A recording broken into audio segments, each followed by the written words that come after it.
ya, supaya tidak sembarangan dalam menafsirkan ayat Al-Quran. Bagi siapapun ini, bagi siapapun. Teman-teman sekalian, ini yang paling lawas yang saya bawa ya. Ini kita punya sekitar 3 cetakan dari tafsir Ibnu Katsir, ya, dari yang paling lawas sampai yang baru-baru sekarang. Ini saya bawa yang paling lawas, yang kitabnya. Kalau dulu orang ada yang mendekati kitab kuning gitu ya, warnanya kuning, ya, jadi bukan tulisannya kuning. Dulu warna kitab itu saking kurang bagusnya kertas, Masya Allah, saking kurang bagusnya kertas, warnanya kuning, jadi bacanya juga agak buram-buram tuh. Ya, tapi Anda harus bandingkan dengan situasi kita. Dulu kertas buram, orang semangat belajar. Anda kertasnya sudah banyak bagusnya, sekarang sampai masuk ke aplikasi, belum mau belajar juga, keterlaluan itu. Mesti dikasih apa lagi supaya mau belajar gitu kan? Baik. Nah, teman-teman sekalian, saya kasih rumus tafsir dulu ya, supaya kita memahami cara menafsirkan Quran dan tidak sembarangan. Dan mohon izin ya, termasuk juga nggak bisa kita lihat terjemahan langsung paham isinya gitu kan. Harus kita ada turunan-turunan pelajaran dulu. Baik, saya berikan rumus cepat dulu sebentar. Ada 3 istilah, ya, 3 kata yang dimunculkan oleh para ulama dalam hal menafsirkan Al-Quran. 1 disebut dengan siyak namanya. Siyak, sin, ya, alif, qaf, siyaqun, siyak. Baik. Sudah? Siyak itu terkait dengan teks ayat yang akan kita pahami, ya. Misal kita sekarang ingin bahas Al-Maidah 51, ya kan? Baik, pelan-pelan. Nah, itu siyak, teks ayat yang akan kita pahami. Hati-hati dalam memahami teks ayat yang akan dibaca ini, tidak seketika kita tahu terjemah langsung begitu maknanya, tidak. Ya, tidak. Nanti ada ilmu-ilmu lain yang harus menyertai ke situ. Ya, yang harus menyertai. Minimal setidaknya Anda memahami 3 ilmu utama. 1 disebut ilmu lughah, ilmu bahasa. Karena bahasa Quran itu bukan bahasa kita orang Indonesia gitu kan. Quran bukan bahasanya, bukan bahasa Indonesia. Tentu memiliki kaidah-kaidah yang berbeda dengan bahasa kita, yang tidak bisa dipahamkan dan dipaksakan untuk memahami bahasa Quran. Itu lain.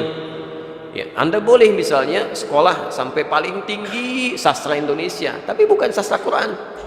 Jadi jangan sampai kepintaran Anda dalam memahami sastra bahasa Indonesia digunakan untuk memahami sastra Quran. Itu kejauhan. Ya, kejauhan gitu kan.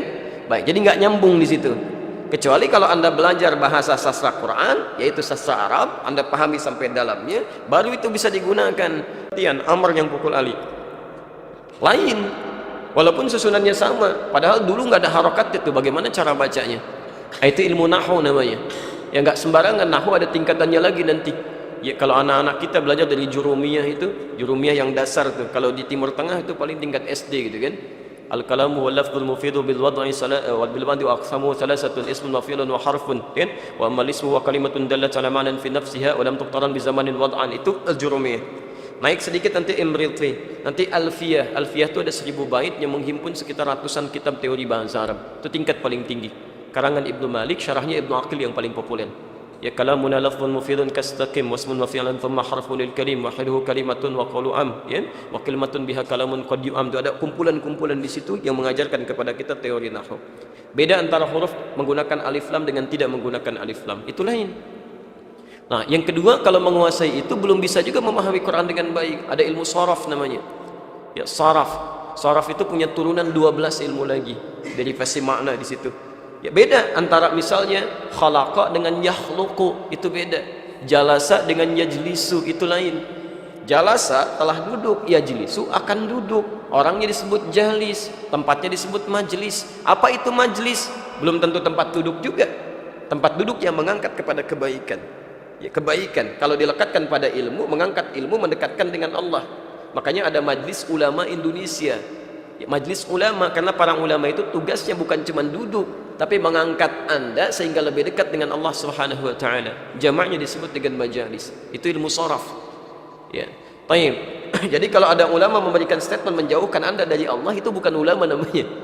Itu bukan ulama. Awas, itu nanti rumusnya ada di Quran surah 58 ayat 11. Jadi itu saja baru ilmu sharaf kita bisa pahami dengan berbeda. Ya. Ketiga, ada ilmu balaghah namanya. balaghah. Ini baru kesastranya. Ilmu balaghah dibagi kepada 3 bagian lagi. Ya, ada ilmu ma'ani untuk memilih kata. Ya, mana diksi yang paling tepat. Jangan keliru ya. Quran itu karena mukjizat, bukan cuman ayatnya. Setiap hurufnya itu mukjizat. Dzalikal kitabu la raiba fi hudal lil muttaqin. Coba lihat terjemahan. Diartikan dzalikal kitabu, kitab ini. Padahal dalam bahasa Arab ini diartikan dengan hadza. Itu dzalika. Di dzalika makna aslinya dalam bahasa Arab kekinian diartikan dengan itu. Ya hadza ini. Tapi di terjemahan Anda dzalika diartikan dengan ini. Kitab ini, silakan cek. Silakan cek kan? Nah, apakah salah? Belum tentu juga keliru menerjemahkan itu. Karena dzalika itu kalau kita belajar lebih dalam lagi, itu singkatan dari 3 frase disatukan. Dza-nya singkatan dari hadza, lamnya lamul bu'di, kafnya kaful khitab. Tidak ada keraguan di dalamnya, tidak seperti yang kamu bayangkan, la raiba fi. Kalau enggak percaya dengan ini, silahkan buat yang semisalnya. Maka nanti Quran surah kedua ayat 23 sampai 24-nya, posisi paling kiri sebelah bawah. Ada tantangan untuk membuat semisal Quran. Kalau benar-benar dari manusia, kamu pun bisa buat. Ya. Nah, jadi itu ilmu balaghah ma'ani. Nanti cara menyampaikan supaya jelas, ada ilmu bayan. Ya, kadang-kadang diterimanya supaya tidak langsung tersinggung orang. Ada bahasa-bahasa yang sifatnya saat disampaikan, ketika perintah bagaimana saat diterima senang, ketika larangan saat dikoreksi dia tidak marah. Nah, itu ilmunya ilmu badi' nanti. Ya, di akhir. Dan setiap bab di sini sekiranya ada 5 sampai 10 bab lagi untuk dipelajari. Yang terakhir nanti ada ilmu arud namanya. Ilmu arud itu satu ilmu yang sekiranya bisa menghadirkan kepada kita, membedakan antara nuansa Quran dengan nuansa syair, sekaligus mengukur pahala dari amalan-amalan yang kiranya mungkin bisa kita kerjakan. Ilmu arud itu ada 16 ilmu lagi turunannya, disebut dengan bahar. Nanti ada bahar, misalnya tawil, ada madid, ada rajaz, dan seterusnya. Ya, itu ada turunan. Tawilun lahu dunal buhuri fadailu fa'ulun mafa'ilun fa'ulun mafa'ilu. Anda menguasai ilmu arud, Anda akan cepat menangkap sesuatu. Salah satunya teori-teori yang mungkin kita bisa hadirkan dengan cepat, ya, menghadirkan hafalan dengan cepat dibandingkan dengan orang-orang yang tidak menguasai ilmu ini. Makanya para ulama kalau sudah baca kitab, ratusan kitab, itu bisa dengan ilmu arud bisa dibuat dalam bentuk syair-syair, dikumpulkan paling cuma besaran sehandphone gini. Ya. Alfiyah itu menghimpun ratusan kitab teori ilmu nahu, dibuat dalam 1000 bait. Jadinya cuma segini aja. Kalamun lafzun mufidun kastaqim wasmun mafilun thumma harfun lil kalim. Segini itu bisa merangkum sampai kurang lebih 3 sampai 4 kitab kalau dihadirkan lagi. Teman-teman sekalian, itu baru siap. Jadi kalau Anda belum memahami satu di antara 4 ilmu ini saja, hati-hati dalam menafsirkan Quran. Kata Nabi, menggunakan akal Anda sekalipun benar tetap salah itu. Karena dasar ilmunya nggak ada. Ya, sebab Anda mungkin benar dalam satu hal, ketika menganggap diri ini benar, kesananya bisa salah semua. Dan ini jadi masalah nantinya. Ya. Jadi tidak tepat kalau ada seseorang misalnya gelar apapun setinggi-tingginya silakan. Saya sering katakan mau S1, S2, S3, S4, mau sampai dingin terserah gitu kan. Baik, mau sampai ke profesor, Anda nggak belajar di bidang ini, jangan berbicara tentang Quran, bisa salah gitu kan. Bisa salah. Nabi aja ketika akan merespon sesuatu nungguin wahyu tuh, nunggu penjelasan. Level Nabi, Rasul, dekat dengan Allah, dijaga dari salah. Manusia paling takwa di muka bumi gitu kan. Surganya terjamin. Ada orang bertanya, ditungguin dulu wahyu turun kapan nih. Ketika turun bimbingan baru disampaikan. Lah Anda bukan Nabi, bukan Rasul, dekat dengan Allah belum tentu gitu kan. Masya Allah, surga belum jelas sampai hari ini, amalan masih berantakan, hisab masih menegangkan. Anda ingin mengomentari apapun tentang Quran, jangan dulu gitu. Tapi Anda cari masalah dengan Allah, sependuduk langit dan bumi akan mempersoalkan Anda. Itu persoalannya gitu kan. Nah, Quran itu firman Allah, bukan kata-kata manusia. Karena itu kalau Anda cari persoalan dengan Allah dimanapun, itu persoalannya nggak akan selesai sampai Anda betul-betul bertobat dari itu. Karena Anda merasa dan melakukan perbuatan yang bisa menghadirkan banyak persoalan. Itu penduduk langit dan bumi mempersoalkan Anda. Mau lari kemana? Saya punya masalah dengan orang galaksi, saya pindah ke